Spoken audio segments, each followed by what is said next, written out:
मृत्यु संसार का सबसे बड़ा भय, परंतु क्या हो यदि मृत्यु अंत नहीं एक नया आरंभ हो? क्या हो यदि मृत्यु विनाश नहीं मोक्ष का द्वार बन जाए?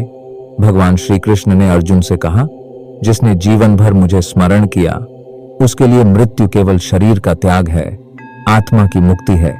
यह है श्रीमद् भगवद गीता का अध्याय 8 अक्षर ब्रह्म योग, जहां श्री कृष्ण बताते हैं कैसे मृत्यु के क्षण में भी आत्मा मोक्ष पा सकती है। यह अध्याय नहीं, एक प्रकाश पथ है आत्मा के अंतिम सफर का, जहां अंधकार का भय नहीं बल्कि भगवान की गोद में लौटने की आशा है। तो आइए ध्यान, श्रद्धा और विश्वास के साथ प्रवेश करें अक्षर ब्रह्म के इस दिव्य योग में। अर्जुन कहते हैं, हे पुरुषोत्तम, वह ब्रह्म क्या है?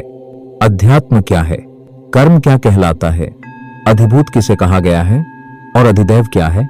यह श्लोक उस जिज्ञासा का प्रतीक है जो एक साधक के भीतर उठती है जब वह जीवन, मृत्यु, आत्मा और परमात्मा के रहस्यों को समझना चाहता है। किम तत् ब्रह्म? अर्जुन ब्रह्म का अर्थ जानना चाहते हैं। वह अपरिवर्तनीय सत्ता क्या है जो सबका मूल है? किम ध्यात्मन? अपने भीतर का आत्म स्वरूप क्या है जो इस शरीर के परे है? किम कर्म?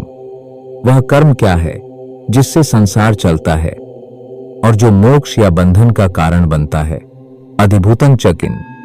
यह स्थूल संसार क्या है जो नश्वर है? अधिदैवम किमुच्यते? वह देवत्व क्या है जो इस सृष्टि को चलाता है? यह श्लोक साधक के हृदय से निकली उस आवाज जैसा है जो ब्रह्मांड के रहस्यों को जानने के लिए व्याकुल है। अर्जुन अब केवल एक योद्धा नहीं, वह एक जिज्ञासु बन चुका है और यह जिज्ञासा ही ज्ञान का आरंभ है। अर्जुन अब मृत्यु के क्षण की बात कर रहे हैं। वो पूछते हैं, हे मधुसूदन, इस नश्वर शरीर में अधियज्ञ कौन है और अंतिम क्षण में कैसे कोई संयमी आत्मा आपको पहचान पाती है? प्रश्न मृत्यु का है और उस परमात्मा के साक्षात्कार का है जब जीवन क्षीण हो रहा होता है, जब प्राण विदा लेने को होते हैं। तब कौन सी चेतना, कौन सा स्मरण व्यक्ति को परमगति की ओर ले जाता है? अर्जुन की यह जिज्ञासा गहन और सार्थक है, जैसे एक साधक मृत्यु से पहले परम शांति को पा लेना चाहता हो। भगवान कहते हैं, जो कभी नष्ट नहीं होता वह ब्रह्म है, वही अक्षर है। जो आत्मा है वह तुम्हारा स्वभाव है, वही अध्यात्म है। और जो संसार में जीवों की उत्पत्ति कराता है वह विसर्ग है, जिसे कर्म कहते हैं। यहां भगवान मूल तत्वों को स्पष्ट करते हैं। ब्रह्म, परम, निर्विकारी, सनातन सत्य जो न कभी जन्मता है न मरता है। अध्यात्म, आत्मा की प्रकृति जो इस शरीर में भी है पर शरीर से परे है। कर्म, वह शक्ति जो सृष्टि को चलाती है, जन्म, जीवन, मृत्यु और पुनर्जन्म। अधिभूत, सब नश्वर चीजें, शरीर, संसार, सब क्षणिक हैं। अधिदैव, वह चेतना जो इन सब में सूक्ष्म रूप से कार्यरत है, जैसे देवता, ग्रह, प्रकृति, अधियज्ञ। भगवान स्वयं जो शरीर में रहते हुए भी हर यज्ञ का स्वरूप है। यह श्लोक एक दर्पण है जो हमें दिखाता है कि कैसे यह सारा जगत भगवान के माध्यम से ही संचालित होता है। जो कोई मरण के क्षण में मुझे ही स्मरण करता है और शरीर त्यागता है, वह मेरे स्वरूप को प्राप्त होता है, इसमें कोई संशय नहीं। यह श्लोक आत्मा को झकझोर देता है।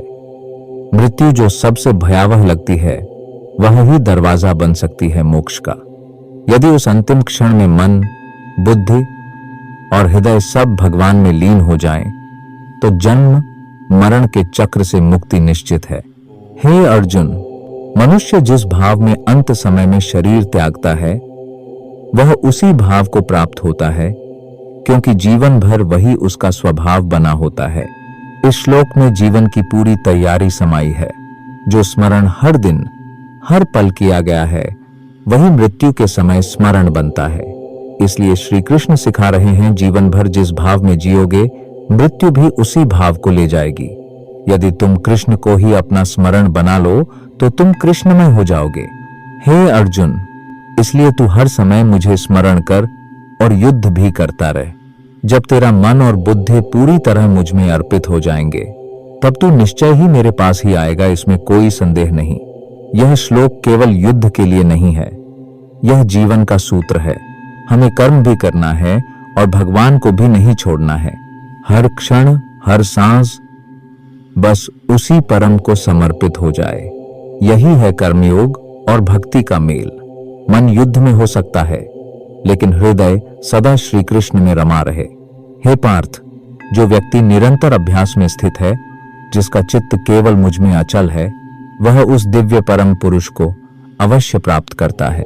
यहाँ अभ्यास योग का अर्थ केवल जप या ध्यान नहीं, बल्कि जीवन की प्रत्येक गतिविधि में भगवान का चिंतन करना है।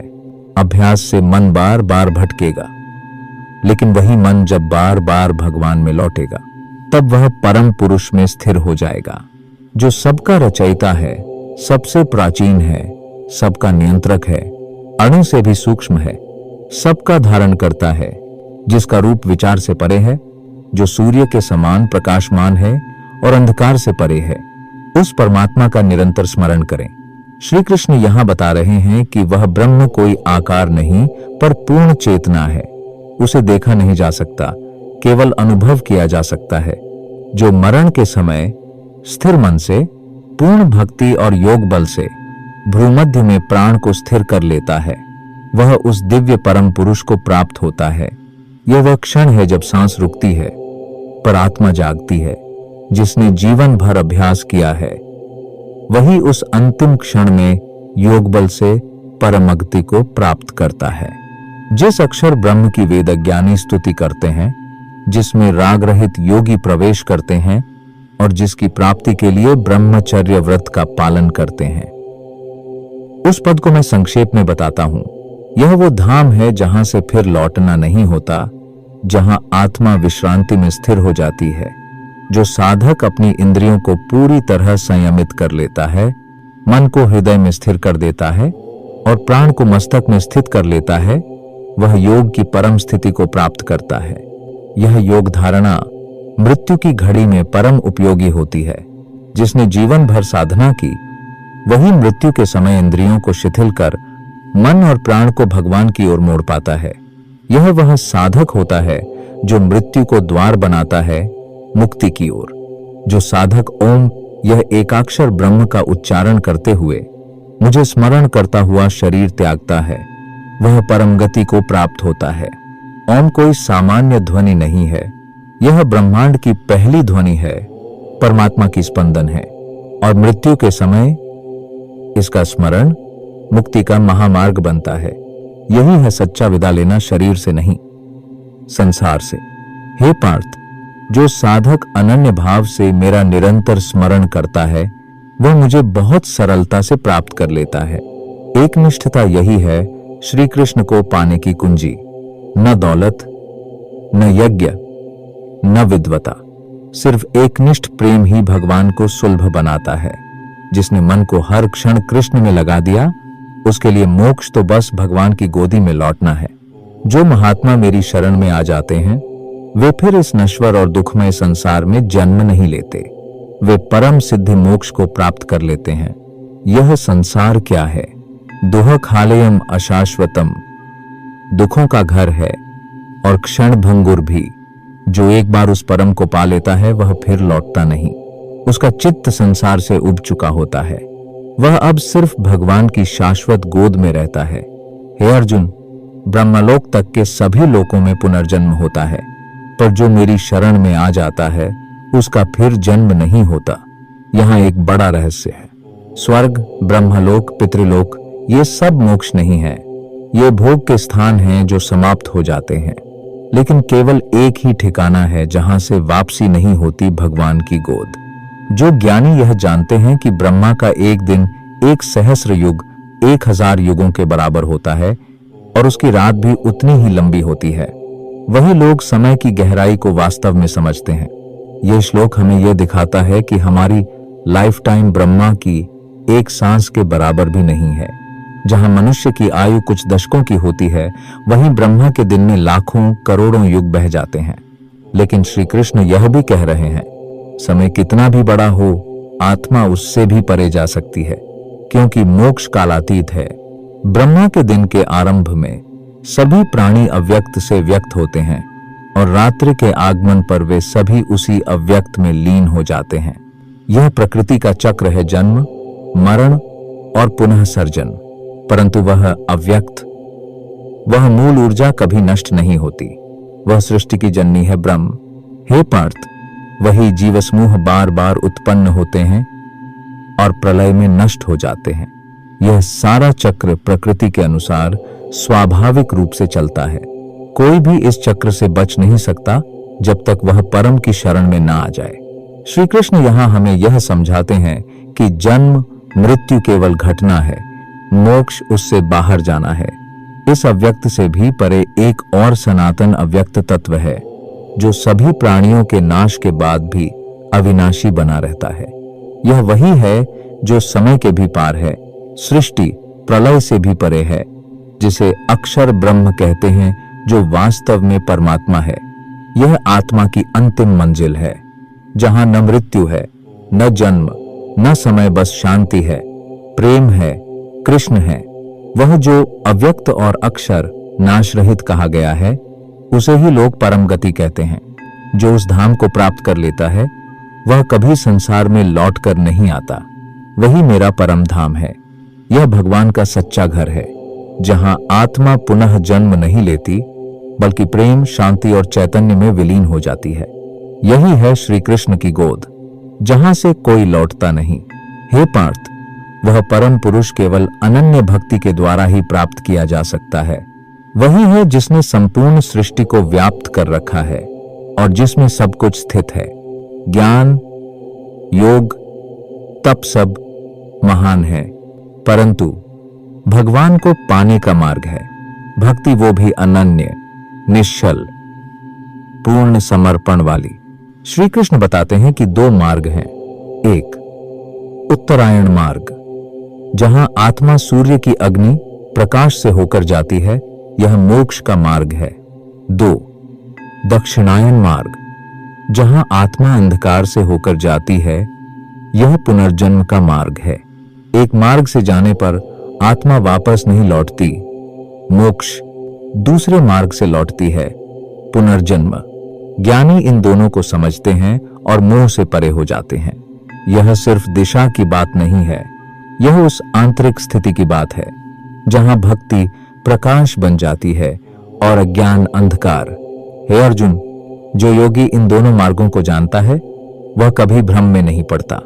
इसलिए तू हर समय योगयुक्त बना रहे। ज्ञान ही मोक्ष नहीं, उस ज्ञान का समर्पित अभ्यास यही योग है, जो पुण्य, वेद पठन, यज्ञ, तप और दान से मिलते हैं।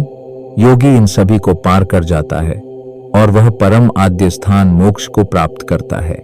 सभी बाह्य कर्मों का फल सीमित है, लेकिन जो योगयुक्त है, वह सीधे प्रभु के धाम को प्राप्त करता है। जब मृत्यु हमारे दरवाजे पर आती है, तो हम भयभीत होते हैं, पर भगवान श्री कृष्ण ने इस अध्याय में सिखाया, मृत्यु कोई अंत नहीं है, यह एक द्वार है मोक्ष की ओर। इस अध्याय में श्री कृष्ण ने अर्जुन से कहा, हे पार्थ, मृत्यु के क्षण में जो मुझे याद करता है, वह मुझ में समा जाता है और फिर कभी इस दुखमय संसार में लौटता नहीं। हम जीवन भर जिस भाव में जीते हैं, उसी भाव में मरते हैं, और जिस भाव में मरते हैं, वह तय करता है कि आगे क्या मिलेगा, पुनर्जन्म या परम धाम। कृष्ण बताते हैं दो रास्ते हैं, एक वह जो प्रकाश से होकर मोक्ष की ओर जाता है, और दूसरा वह जो अंधकार से होकर पुनर्जन्म में लौट आता है। लेकिन इन सब से ऊपर है वह आत्मा, जो हर क्षण, हर श्वास, हर कर्म में सिर्फ भगवान का स्मरण करती है। वह आत्मा फिर मृत्यु से डरती नहीं, वह उसे गले लगाती है, क्योंकि अब वह जानती है मृत्यु के उस पार भगवान उसका इंतजार कर रहे हैं। जीवन हो या मृत्यु, जन्म हो या पुनर्जन्म, प्रकाश हो या अंधकार, हर पथ का अंत श्री कृष्ण की गोद में होता है, यदि हृदय पूर्ण भक्ति से भर गया हो। मोक्ष कोई कहीं दूर का धाम नहीं, बल्कि वह भाव है जब आत्मा कहती है, अब प्रभु मैं आपके बिना नहीं रह सकता। मृत्यु के समय क्या सोचना चाहिए यह तय नहीं करता, बल्कि पूरे जीवन में क्या सोचते रहे यह तय करता है। कर्म करते हुए भी मन प्रभु में रमा रहे, यही योग है। और जो योगी है वह हर यज्ञ, हर तप, हर दान के पुण्य को पार कर जाता है। मोक्ष कोई स्थान नहीं, वह स्थिति है जब आत्मा कृष्ण में समर्पित हो जाए। जब अंतिम सांस हो तब सिर्फ कृष्ण हो, और जब जीवन हो तब भी कृष्ण ही हो, क्योंकि उसी भाव से मिलेगी अक्षर ब्रह्म की परम शांति। यदि यह कथा आपके हृदय को छू गई हो तो इसे साझा करें और श्री कृष्ण के ज्ञान को फैलाएं। जय श्री कृष्ण। हरि ओम तत्सत।